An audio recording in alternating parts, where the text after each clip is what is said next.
మధురం మధురం నీ వాక్యం నా త్రోవకు దీపం నీ వాక్యం. యేసు నామంలో మీకు శుభములు సమృద్ధిగా కలుగునుగాక.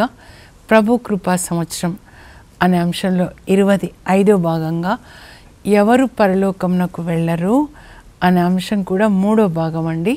ధ్యానించుకుందాము. మధురం మధురం నీ వాక్యం నా త్రోవకు దీపం నీ వాక్యం. 8 రకములైన మనుషులు పరలోకానికి వెళ్ళరు, కానీ నరకంలోకి వెళ్తారు అని ప్రకటన గ్రంథం 21:8 వ్రాయబడి ఉందండి. అయితే మనము ఇప్పటి వరకు కూడా 8లో 5 ధ్యానించుకున్నాము. ఈరోజు మిగిలిన 3 కూడా ధ్యానించుకొని, ఎందుకు నేను మీకు చెప్తున్నా అంటే మీరు నరకానికి వెళ్ళకూడదు, జాగ్రత్తగా ఉండండి అని. మీరు జాగ్రత్తగా ఉండాలి. మరి యేసు ప్రభు శిలువ మరణం వ్యర్థం కాకుండా ఆయన రక్తంలో కడుక్కొని పాపాలు ఒప్పుకొని ఆయన సన్నిధిలో పాపాలని విడిచిపెట్టి ఆయన ఇచ్చే నీతి వస్త్రం, రక్షణ వస్త్రాన్ని ధరించి మనం పరలోకానికి వెళ్ళాలి. వివాహ వస్త్రం అంటే యేసు ప్రభు కల్వరి శిలువ చెంతనే మనం పొందుతామండి. నీతి వస్త్రం, రక్షణ వస్త్రం. తప్పిపోయిన కుమారుడు వచ్చినప్పుడు తండ్రి మురికి బట్టలు తీసేసి మేలైన బట్టలు కట్టబెట్టండి అన్నారు. ఆ తండ్రి, పరలోక తండ్రి యేసు శిలువ రక్తం ద్వారా మనల్ని చీకట్లోంచి వెలుగులోనికి తీసుకొని వచ్చి మనకి నీతి వస్త్రాన్ని ఇచ్చిన ఆ దేవుడు యేసు క్రీస్తు ద్వారా మనం దాన్ని పొందాలి. అది ధరించుకొని మనం ఇప్పుడు సిద్ధంగా ఉండాలి రెండవ రాకడ కొరకు. ఓకేనా? ఈ 8 కూడా మరొక మారు చదువుతా అండి. మీరు దయచేసి రాసుకోనండి. ఇంకా వేరే కూడా చాలా ఉన్నాయి. ఒకసారి ఇవన్నీ మనం చెక్ చేసుకుందాం. గలతీ 5:19-21 అక్కడ కూడా పౌలు హెచ్చరిస్తాడు, ఇలాంటి వ్యక్తులు దేవుని రాజ్యంనకు వారసులు కారు అని హెచ్చరిస్తాడనమాట. 8 రకములైన వారు పరలోకంన ప్రవేశించరు. పిరికి వారికిని, అవిశ్వాసులకును, మోసగాండ్రకును, హంతకులకును, వ్యభిచారులకును, మాంత్రికులకును, విగ్రహారాధకులకును, అబద్ధీకులకును గంధకయుక్తమైన అగ్నిగుండమే తగిన స్థలం, అదియే రెండవ మరణం. ఇప్పుడు మనం చివరి 2 అండి మిగిలిపోయినాయి. ఆ 2 తర్వాత మోసగాండ్రకు, మోసాలు, దాని గురించి కూడా చెప్పలేదు. ఇప్పుడు అది చెప్పి ఇంకా చివరి 2 అన్నమాట. విగ్రహారాధకులు, తర్వాత అబద్ధీకులు, వీళ్ళంతా నరకానికి వెళ్తారు అని. అయితే ఈ మోసగాళ్ళు అంటే యేసు ప్రభు మత్తయి సువార్త 24లో చెప్తారు కదండి, చివరి రోజులలో ఎక్కువ మోసాలు జరుగుతాయి, జాగ్రత్తగా ఉండాలి అని. కొంతమంది ఫోన్ చేస్తారు, అక్క మా ప్రాపర్టీ ఇట్లా రాయించుకున్నారు, లేకపోతే నాన్నని అనారోగ్యంగా ఉన్నప్పుడు నాన్న సిగ్నేచర్ తీసుకొని అంతా ఆయననే రాయించుకున్నాడు, ఇప్పుడే మళ్ళీ ఇస్తాము మీ డాక్యుమెంట్స్ ఇవ్వండి అని తీసుకున్నారు. లేకపోతే బాగా చదువుకున్నాడని చెప్పారక్క, కానీ చూస్తే పీజీ అని చెప్పారు, చూస్తే 10th కూడా పాస్ కాలేదు. అంటే పెళ్ళిలో మోసాలు అన్నమాట, రకరకాలు. అందుకే ప్రతి విషయంలో మనం జాగ్రత్తగా ఉండాలి. ఏదైనా అమ్మినప్పుడు, కొన్నప్పుడు కూడా మేము చాలా అనుభవించామండి, చాలా. అందుకే నేను చెప్తున్నాను, అడ్వకేట్స్కి చూపిస్తారంటే ఇది కరెక్టా కాదా అని. మరి వివాహంలో కూడా తొందర పడకూడదు. వాళ్ళ అమ్మాయి కానీ అబ్బాయి కానీ వాళ్ళ తల్లిదండ్రులు ఎవరు, వాళ్ళ తాత ముత్తాతలు, వాళ్ళ వంశం ఏంటి తెలుసుకోవాలండి. రిబెక్కాని మరి ఇచ్చేటప్పుడు అబ్రహాం కుటుంబంలోనికి ఆమె మరి వస్తుంది, కోడలు అవుతుంది అన్నమాట. దైవభీతి కలిగిన కుటుంబమా కాదా మనం తెలుసుకోవాలి. ఇవన్నీ ప్రార్థన చేయాలి. అందుకే దేవుని యొక్క నడిపింపులో ఉండాలి. ప్రతిరోజు మనము బైబిల్ చదువుకొని దేవుడు చెప్పినట్లుగా మనం నడిచినప్పుడు అప్పుడు మన వివాహంలో కూడా ఆయన సాయం చేస్తారు. ప్రతి విషయంలో సడన్గా ప్రార్థన చేయండి, నా పెళ్ళి కోసము అడుగుతుంటారు. లేకపోతే నాకేం జరుగుతుంది, నాకు జాబ్ వచ్చింది అనుకోండి, లేకపోతే నాకు ఇది జరిగింది అనుకోండి, అప్పుడు మీ దేవుడికి నేను కొంత కానుక పంపిస్తాను అంటే ఏంటండి ఇది? మంత్రగాళ్ళ దగ్గరికి వెళ్ళినట్లా? మళ్ళీ మా దేవుడు అని కూడా అనరు అనమాట. అట్లా మనం ఉండకూడదు, సరేనా? ఇప్పుడు మోసాలు రకరకాలని ఇప్పుడు చెప్పాను కదా, జాగ్రత్తగా ఉండండి అని. ఎందుకంటే నేను అనుభవంతో చెప్తున్నా అనమాట. అపోస్తల కార్యాలు 5వ అధ్యాయానికి వెళ్తే అక్కడ మనం దంపతులను చూస్తామండి. అనానియా సఫీరా అన్నమాట. వీళ్ళు ఎలా దేవుణ్ణి మోసపుచ్చి మరి మరణం పాలయ్యారనమాట. సో ఒక హెచ్చరికగా వాళ్ళు అక్కడ ఉన్నారు. అపోస్తల కార్యాలు మీరు చదివితే పరిశుద్ధాత్మ కార్యములు అనాలి. అపోస్తులు పరిశుద్ధాత్మని పొంది సువార్తను బోధిస్తున్నారు. అనేకులు మరి యేసు ప్రభుని అంగీకరించారు అక్కడ యెరూషలేములో. ఆ తర్వాత యూదయ, సమారియాలు అంటే ఇజ్రాయేల్ ప్రజలే, అబ్రాహాం పిల్లలే ముందు యేసు ప్రభుని అంగీకరించిన వాళ్ళు అనమాట. అయితే 4వ అధ్యాయం మీరు చదివితే వాళ్ళు విశ్వాసులందరూ కూడా ఇది నా సొంతం అని చెప్పుకోకుండా వాళ్ళకున్న స్థిరాచర ఆస్తులు అమ్మి అపోస్తుల దగ్గర తీసుకొని వస్తుంటే వాళ్ళేం పోగు చేసుకోలేదండి. వాళ్ళు ఆ సంఘంలో ఒక్కొక్కరికి ఏ అవసరం ఉందో పంచి పెడుతున్నారు. అలా పంచిపెట్టడానికి కూడా తర్వాత 6వ అధ్యాయంలో చూస్తే 7 డీకన్స్ని సహాయకులను ఎన్నుకుంటారు ఈ సోషల్ సర్వీస్ చేయడానికి. వాళ్ళు మాత్రము ప్రార్థనకి సువార్త బోధనకే వాళ్ళ సమయాన్ని వినియోగిస్తారు. అయితే 4వ అధ్యాయంలో చాలామంది ఇస్తున్నారు. అందులో ఒక ఎక్సలెంట్ పర్సన్ ఎవరంటే బర్నబా అన్నమాట. బర్నబా ఆయన సైప్రస్ దేశానికి చెందిన లేవీయుడు. ఆయన పేరు యాక్చువల్గా యోసేపు. కానీ సైప్రస్ దేశంలో తన పొలమంతా అమ్మి వచ్చిన డబ్బంతా తెచ్చి అపోస్తులకు ఇస్తాడు. అప్పుడు మిగతా వాళ్ళకు కూడా చాలా ఇన్స్పిరేషన్ వస్తుంది. మేమిస్తామని ఏమేమి ఇస్తా అంటారో ఇస్తారండి. అయితే ఈ అనానియా సఫీరా కూడా ఇస్తామని వాగ్దానం చేస్తారు. ఒక పొలం అనుకోనండి, ఒక 1 ఎకరు. అయితే వాళ్ళు వాగ్దానం చేసినప్పుడు 10,000. అయితే మరి అమ్మినప్పుడు అనుకోకుండా 50,000 వచ్చింది అనుకోండి, అక్కడ రాయబడలేదు. అప్పుడు వాళ్ళిద్దరు ప్లాన్ చేసుకుంటారు, ఏమండి మనం ఇంత వస్తుంది అనుకోలేదు కదా, సడన్గా ధర పెరిగిపోయింది. ఇప్పుడంతా అట్లానే కదండి, ధరలు పెరిగిపోయి అన్నదమ్ములు పోట్లాడుకుంటున్నారు. అంతకుముందు ఉన్న ప్రేమ ఇప్పుడు లేదు. దేవుని మీద ప్రేమ పక్కకి వెళ్ళిపోయింది. ఒక్కొక్క పొలం చాలా ధరలని, ఇంకా పెద్ద పెద్ద ఇండ్లు కట్టుకోవడము, అన్నదమ్ముల మధ్య ప్రేమ లేకుండా పోవడము. ఈ ధనం వల్ల ధన పిచాచి. అందుకే ధనాశ సర్వ పాపములకు మూలం. Love for money is root cause of all the sin అంటాడు పౌలు. అందుకే పారిపోండి మీరు ధనాశ నుంచి అంటాడు. Flea from the love of money అంటాడు 1 తిమోతి 6:11 అనమాట. ఇది మనకు కూడా జరుగుతూ ఉంటుందండి. అనానియా సఫీరా ఇప్పుడు పొలం దేవుడికి ఇస్తాను వాగ్దానం చేశారు. ఆ పొలము ధర సడన్గా పెరిగిపోయింది, 50,000 వచ్చింది. అమ్మో ఇంత ధర పెరిగిపోయింది, మనం అట్లా అనుకోలేదు కదా అని ఏదో అసలు అది ఎవరు కొనట్లా దేవుడికి ఇచ్చేద్దామని అనుకున్నారేమో. ఇంత ధర వచ్చింది, 40,000 ఇద్దామండి, 10,000 మనం ఉంచుకుందాము, ఇద్దరు అనుకున్నారనమాట. అలాగే ముందు మీరు వెళ్ళండి, ఆమె చెప్పిందేమో సఫీరా, ముందు డబ్బు తీసుకొని మీరు వెళ్ళి పేతురు గారికి ఇవ్వండి, నేను వెనకాల వస్తాను. ఎంత అయింది అని మీరేం చెప్తారు? 40 అంటే నేను కూడా అదే చెప్తాను. అంటే అబద్ధాలు ఆడడానికి ప్లాన్ చేసుకుంటున్నారు అనమాట. కొంతమంది చూడండి, అబద్ధాలు ఆడినారంటే మన సత్యము కంటే అది అబద్ధాలకు ఎక్కువ బలం ఉన్నట్టుగా అబద్ధాలు చెప్పిన వాళ్ళని సపోర్ట్ చేసే విధంగా ఉంటారండి. మెజారిటీ అబద్ధాలు దొంగలైనా కూడా సత్యం సత్యమేనండి. సత్యమే వజయతే, ట్రూత్ విల్ ఆల్వేస్ ట్రయంఫ్. మీరు మెజారిటీ అబద్ధాలు చెప్తున్నారని అబద్ధం ఎప్పుడు గెలవదండి. అయితే ఇప్పుడు వీళ్ళు ఆ డబ్బు తీసుకొని అనానియా వచ్చాడనమాట పేతురు దగ్గరికి. వచ్చినప్పుడు ఇదిగో పొలము మేము ఇస్తా అన్నది అమ్మాము, ఆ డబ్బు తీసుకొని వచ్చి ఇచ్చామంటే పేతురులో పరిశుద్ధాత్మ ఉంటారు కదండి. అనానియా ఇంతేనా అంటే ఇంతే అంటాడనమాట.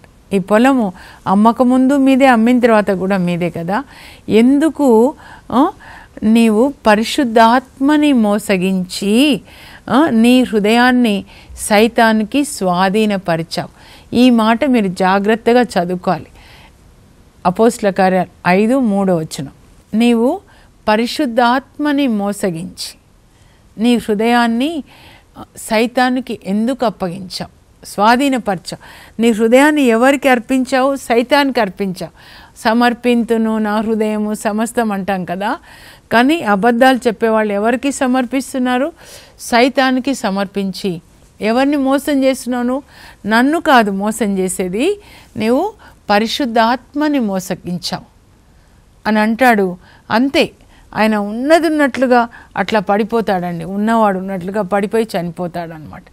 పరిశుద్ధాత్మ ఏం చేస్తున్నాడు? ఈ సంఘంలోనికి సైతాను ఈ దంపతుల ద్వారా ప్రవేశించకుండా సంఘాన్ని ఆయన శుద్ధి చేస్తున్నాడు అనమాట. నా తండ్రి నాటని ప్రతి మొక్క పెకిలించబడుతుంది. కనుక ఎవరి ద్వారా సైతాను అబద్ధాలకి తండ్రి కదండి. సైతాను ఎవరిలోకి వస్తే మన అబద్ధాలకి తండ్రి కాబట్టి వాళ్ళు అబద్ధాలే మాట్లాడతారు. కనుక అబద్ధాలు చెప్పేవాళ్ళు ఏమవుతారు? అనానియా, సఫీరా, తర్వాత ఆమె కూడా వస్తుంది, ఆమె కూడా అబద్ధాలు ఆడుతుంది, ఆమె కూడా చనిపోతుంది. అందరికీ భయం వేస్తుంది. ఎందుకంటే వాళ్ళ కళ్ళ ముందు వీళ్ళు చనిపోయారనమాట. ఇప్పుడు వెంటనే మన శరీరం మరణించదండి, కానీ మన ఆత్మ మరణిస్తుంది. సైతాను మన హృదయంలో కూర్చొని మన హృదయాన్ని సైతానికి అప్పగించినప్పుడు నోట్లో నుంచి ఏమొస్తాయంటే అబద్ధాలు. ఇక్కడ ఎవరు సైతాన్ని ఆరాధించేవాళ్ళు అంటే అబద్ధాలు ఆడేవాళ్ళు అనమాట. సైతాన్ని ఆరాధిస్తున్నారు. యేసుప్రభు యోహాను సువార్త 8వ అధ్యాయం మీరు చదవండి. మీ తండ్రి అబద్ధికుడు, మీరు ఆయన పిల్లలు. ఎందుకంటే సైతాన్లో ఎక్కడ ఆయన పాపి ఆది నుండి అబద్ధాలకి తండ్రి, కనుక మీరు అబద్ధాలు చెప్తున్నారు. మన ఆత్మ సైతాన్ ఆత్మతో ఏకమైనప్పుడు పుట్టే ఫలం ఏంటంటే అబద్ధాలు అన్నమాట. అబద్ధాలు, దొంగతనాలు ఎప్పుడు కలిసే ఉంటాయండి. పిచాచులు రెండు కలిసి ఉంటాయి. ఎవరిని ఆరాధిస్తున్నారు అని అంటే సైతాన్ని ఆరాధించడం అన్నమాట. ఇవే మన హృదయంలో ఉన్న విగ్రహం. ఈ పాత నిబంధనలో బయట ఉంటాయండి విగ్రహాలు, మనుషులు చేశారు. నిర్గమకాండం 32లో బంగారు దూడని చేసి ఆరాధిస్తున్నారు. ఇప్పుడు నూతన నిబంధనలో మన హృదయంలో ధనాశ, ఇదిగో అబద్ధాలు, ఇవన్నీ అన్నమాట. వ్యభిచారం అనే పిచాచి లోపల ఉంటే వాళ్ళు ఆ స్త్రీ దగ్గరకో పురుషుడి దగ్గరకో వెళ్తారనమాట. త్రాగుబోతు పిచాచి ఉంటే త్రాగుతారు, తిండిబోతు దయ్యం ఉంటే తింటుంటారు అనమాట. ఇవన్నీ లోపల ఉన్న దయ్యాలు అనమాట. వీటిని ఆరాధించడం అదే వద్దంటారు.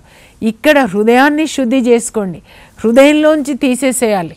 ఇక్కడ ఉన్నాయి నూతన నిబంధనలో ఆత్మ సంబంధమైనటువంటి విగ్రహాలు అన్నమాట.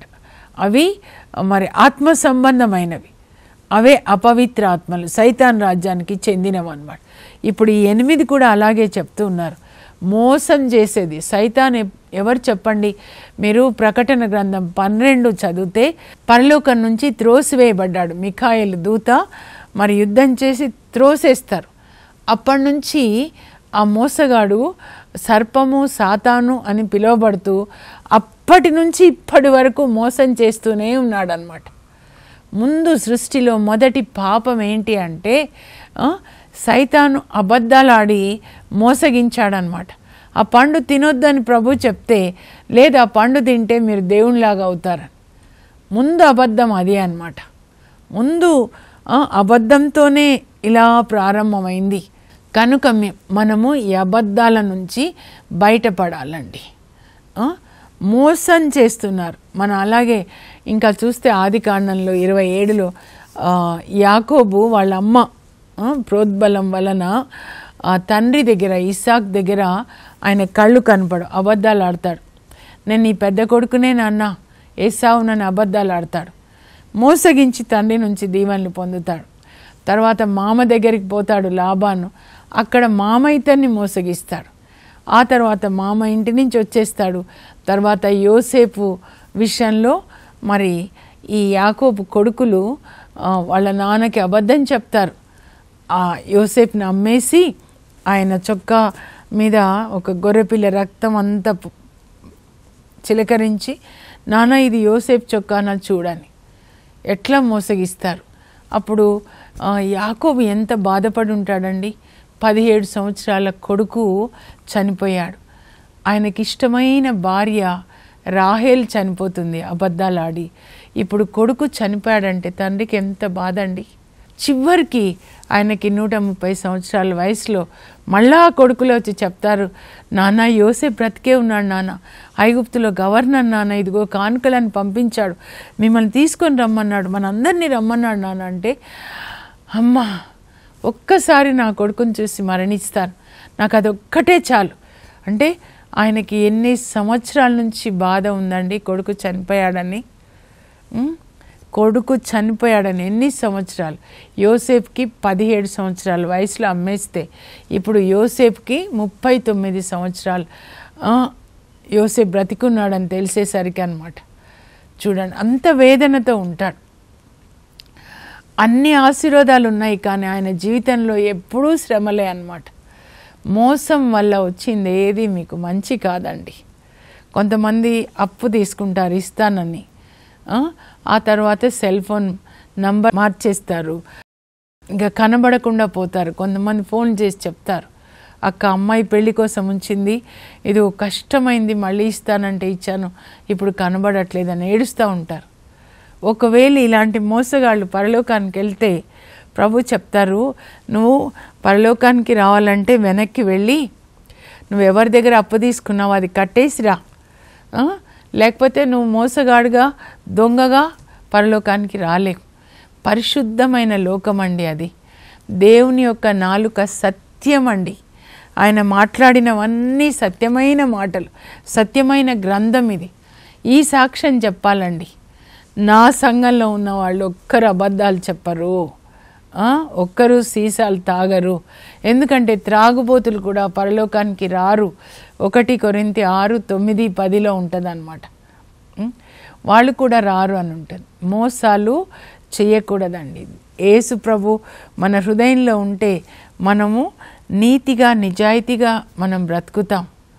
యోబు చూడండి, ధర్మాత్ముడు, దోషరహితుడు, పాపమునకు దూరంగా ఉండేవాడు, దేవుని పట్ల భయభక్తులు కలవాడు. మన గురించి కూడా దేవుడు పరలోకంలో ఈ 4 సాక్ష్యాలు ఇవ్వాలండి.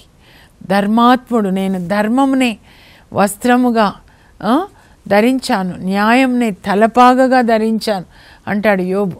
అలా మనం ధరించాలండి. మోసాలు దేవుని రాజ్యంలో లేవండి, సైతాన్ రాజ్యంలో ఉంటాయి. ఇవన్నీ కూడా 8 రకాల మనుషులు సైతాన్ రాజ్యంలో ఉంటారు. మనం ప్రార్థనకు వస్తున్నాము అని కాదు, కానీ మన లోపల ఏమున్నాయో చూసుకోవాలి, అంతరంగాన్ని మనం చూసుకోవాలన్నమాట. ఆ తర్వాత విగ్రహారాధకులు. అయితే విగ్రహాలు ఇప్పుడు ఏంటి అని ఇప్పుడు చూసుకున్నాం కదండి. ధనాశ విగ్రహారాధనకు మరో పేరు. కొలొస్సీ 3:5 మరి పౌలు రాస్తాడండి, విగ్రహారాధనకు మరో పేరు ధనాశ. మరి పౌలు రాస్తాడు 1 తిమోతి 6:10 ధనాశ సర్వపాపములకు మూలం. ధనాశ వల్లనే హత్యలు, ధనాశ వలన ద్వేషము, పోట్లాటలు, ఇవన్నీ కూడా అన్నమాట. సో వీళ్ళు అబద్ధాలు ఆడారు. అలాగే మరి ఈ ధనాశకి ఆశపడి ప్రాణాన్ని పోగొట్టుకుంటాడండి. యెహోషువ గ్రంథంలో 7వ అధ్యాయంలో ఆకాన్ అనే వ్యక్తి అన్నమాట. యెహోషువ శపిస్తాడు ఎరికోని. 6:26 అధ్యాయం మీరు చదివితే శపించి, ఇందులో అన్నీ కూడా 6:18 అనుకుంటా, ఇవన్నీ శాపం పాలు చేస్తున్నా ఎరికోలో, కనుక ఎవ్వరు కూడా ఈ శాపం పాలైన వస్తువులను ముట్టుకోవద్దు, అప్పుడు ఆ శాపం మీ మీదికి శిబిరం అందరి మీదికి వస్తుందని చెప్తాడు. అయినా కూడా ఆకాననైనా దొంగతనం చేస్తాడండి 7:1. ఆ తర్వాత వాళ్ళు హాయిపట్నం మీదికి వెళ్ళినప్పుడు 3000 మందిని పంపిస్తాడు చిన్నదని, కానీ వాళ్ళు చంపేస్తారు. యెహోషువ దేవుణ్ణి అడుగుతాడు, ఎందుకు ప్రభా ఇలా జరిగిందంటే, శపించబడిన వస్తువులు మీ దగ్గర ఉన్నాయి. ఎవరి దగ్గర ఉన్నాయంటే ఆకాన్ దగ్గర ఉన్నాయి. తర్వాత ఆకాన్ని చంపేస్తారండి. ఆయన ఆశపడతాడు, ఆశపడి శపించబడినవి ఆయన దొంగిలిస్తాడనమాట. సో అలా దొంగిలించడం వల్ల ఆయనకి మరణం వస్తుంది. మీరు జకర్యా గ్రంథంలో 5వ అధ్యాయంలో 1 నుంచి 5 వచనాలు చదవండి. నిజంగా ఇది నన్ను మార్చిందని అందుకే చెప్తున్నా. ఆకాశంలో ఒక గ్రంథపు చుట్ట అలా ఎగురుతూ ఉంటుంది. 30 అడుగుల పొడవు, 15 అడుగుల వెడల్పు, అంటే చాలా పెద్దది కదా. అది అందరికీ కనపడదు, పరిశుద్ధాత్మ ఉన్న వాళ్ళకే. జకర్యాకి దేవుడు చూపిస్తారనమాట. ఇప్పుడు కూడా అది జరుగుతుందండి, మనం చూడట్లే కానీ జరుగుతుంది. ఏంటి అది? దాని మీద 2 వైపులా రాయబడి ఉంది. అంటే ఒకవైపు దొంగతనాలు చేసిన వాళ్ళ ఇంట్లోకి, ఇంకొక వైపు అబద్ధాలు చెప్పిన వాళ్ళ ఇంట్లోకి దేవుడు శాపాన్ని పంపిస్తున్నాడంట. దేవుడే పంపిస్తున్నాడు. కనుక ఆ ఇళ్ళు కూలిపోతాయి అని ఉంటుంది అన్నమాట. మనం అబద్ధం చెప్పినప్పుడు దేవుని యొక్క శాపం ఇంట్లోకి వస్తుంది. మనం దొంగతనం చేసినప్పుడు మనవి కాని వస్తువులు పోగు చేసుకొని మనం దోచుకున్నప్పుడు, అది పొలం కావచ్చు, లంచం కావచ్చు, వడ్డీలు కావచ్చు, ఇవన్నీ. అందుకే మీరు చదవండి నిర్గమ కాండంలో 22వ అధ్యాయం 8వ వచనంలో, ఆ తర్వాత నిర్గమ 22, 25, 23, 8 మీరు చదివితే అక్కడ ఉంటుంది, మనవి కాని వస్తువులు పోగు చేసుకోవద్దు, మీ కష్టార్జితం మీరు అనుభవించండి. మీకేం తెలియట్లా, లంచం ఇంత తెచ్చుకున్నారు, మోసం చేశారు, ఆ ల్యాండ్ ధర అంత లేకపోయినా అంత ఉంది అని మోసం చేసి వాళ్ళ దగ్గర ఇన్ని డబ్బులు తెచ్చుకున్నారు. మీరు 10 ఇళ్ళు కట్టుకుంటున్నారు, 10 గొలుసులు కొనుక్కుంటున్నారు, కానీ పరలోకం నుంచి దేవుడు మీ ఇంట్లోకి ఒక శాపం పంపించేశారు. అలాంటి ఇళ్లలో ఏం జరుగుతుంది నేను తర్వాత చెప్తానండి. శాపం, ఎవరింట్లో శాపం ఉంటుంది, ఇలా అబద్ధాలు, దొంగతనాలు, దోచుకునేవాళ్ళు. కానీ సామెతలు 3:33లో నీతిమంతుల ఇండ్లను ఆయన ఆశీర్వదిస్తారు, దుష్టుల ఇండ్లను ఆయన కూల్చివేస్తారు. దుష్టులంటే ఇలా అబద్ధాలు చెప్పి దోచుకోవడం, ధర అంత లేకపోయినా ఎక్కువ ధర మోసం చేయడం, అమాయకులైన ప్రజల్ని మోసం చేయడం. మీ కష్టార్జితం మీరు అనుభవించండి, అప్పుడు దేవుడు మిమ్మల్ని ఆశీర్వదిస్తారనమాట. ఇంకా అబద్ధాలు, ఇందాక అనానియా సఫీరా చూసాము. మరి గెహాజీ 2వ రాజుల గ్రంథంలో గెహాజీ 5వ అధ్యాయంలో అన్నమాట, ఆయన కూడా అబద్ధాలు చెప్తాడండి. చెప్పి మా గురువుగారు అడుగుతున్నారు, 2 ప్రవక్తలు వచ్చారు అని నామాన్ దగ్గర అబద్ధాలు చెప్పి ఆయన దగ్గర నుంచి 3000 వెండి నాణాలు అడుగుతున్నాడు మా గురువుగారు అని చెప్పి 6000 వెండి నాణాలు తెచ్చుకుంటాడండి. 2వ రాజుల గ్రంథం మీరు చదవండి, 5వ అధ్యాయం. చాలాసార్లు చెప్పాను, ఎలీషా యొక్క శిష్యుడు అనమాట. ఎలీషా ఏమో ఏలియా శిష్యుడు. ఏలియాకి ఆయన సేవ చేసి 2 అభిషేకాన్ని పొందుతాడు. ఆయన హృదయం ఎప్పుడు ఏలియా అభిషేకం 2 నాకు కావాలని పొందుతాడు. కానీ నెక్స్ట్ జనరేషన్ వచ్చేసరికి ఏమైపోయింది చూడండి, ఎలీషా యొక్క శిష్యుడు అభిషేకం కాకుండా డబ్బుని ఆశిస్తున్నాడు. ఆశించి అబద్ధాలు చెప్పి, గురువుగారు అడుగుతున్నారని అబద్ధాలు చెప్పి నామాన్ దగ్గర నుంచి కానుకలు తెచ్చుకుంటాడు. అప్పుడు ఎలీషా అంటాడు, చూడు ఆ నామాన్ దగ్గర నుంచి కానుకలు తెచ్చుకున్నావు అబద్ధాలు చెప్పి, కాబట్టి నామాన్ని వదిలి వెళ్ళిన కుష్ట నిన్ను నీ కుటుంబాన్ని తరతరములు పట్టి పీడించునుగాక అంటాడు. నామానేమో కుష్ఠతో వస్తాడు. ఎలీషా చెప్పినట్లుగా యోర్దాన్ నదిలో 7 సార్లు మునుగు, అంటే ఇదే యోర్దాన్ నది, 7 అధ్యాయాలు రోజు చదవాలి, పాటించాలి. ఆయననేమో కుష్ఠ వదిలిపోయింది, అన్యుడు. ఈయన ఎలీషా సేవకుడుగా ఉండి ధనాశతో అబద్ధాలు ఆడి తెచ్చుకొని ఇంట్లో పెట్టుకుంటాడు. వెండి నాణాలు 6000 అనమాట, 2 జతలు పట్టుబట్టలు. ఇప్పుడు ఎలీషా శపించాడా? కుష్ఠ, ఆ నామాన్ కుష్ఠ నిన్ను నీ కుటుంబాన్ని తరతరములు పట్టి పీడించునుగాక. ఈయనొక్కడికే కాదండి, వంశమంతా కుష్ఠ వంశం అయిపోతుంది. మనము ఎవరి వస్తువులు తెచ్చుకుంటాం చూడండి, అప్పుడు బాగానే ఉంటుంది తీయగా, కానీ వాళ్ళ ఇంట్లో ఉన్న రోగాలన్నీ వస్తాయన్నమాట. దేవుడు పైనుంచి అన్నీ చూస్తాడండి. మీ కష్టార్జితం తప్ప మిగతాదంతా వెళ్ళిపోతుంది. కనుక ఇవన్నీ మీరు పాటించండి. అబద్ధాలు చెప్పడం బిజినెస్ కోసం కానీ, లేకపోతే ఎక్కడైనా మీరు అబద్ధాలు చెప్తున్నారంటే సైతాన్ నారాధ, ఇవన్నీ సైతాన్ నుంచి వచ్చేవి. ఈ 8 రకాలైనటువంటి పిచాచులు అన్నమాట. వీటన్నిటి నుంచి ప్రభు మనకి విడుదలనివ్వాలి. ఇవన్నీ అంతరంగంలో ఉన్న విగ్రహాలు అన్నమాట, పిచాచులు. యాక్చువల్గా నూతన నిబంధనలో మనం పోరాటం చేయవలసింది దేని కొరకంటే ఈ పిశాచుల నుంచి విడుదల పొందాలండి. దుష్ట శక్తులతో మనం పోరాటం చేయాలి. యేసుప్రభు చెప్తారు, మన హృదయంలో ఏవి ఉన్నాయి వాటిని మనం విసర్జించాలి అని. మత్తయి 15:19 అన్నమాట. ప్రార్థన చేసుకుందాం. పరలోకపు మా తండ్రి, నీ పరిశుద్ధ నామమునకు స్తోత్రం కలుగును గాక. ప్రభా, ఈ 8 రకములైనటువంటి అపవిత్ర ఆత్మల నుంచి మాకు విడుదల దయచేయండి.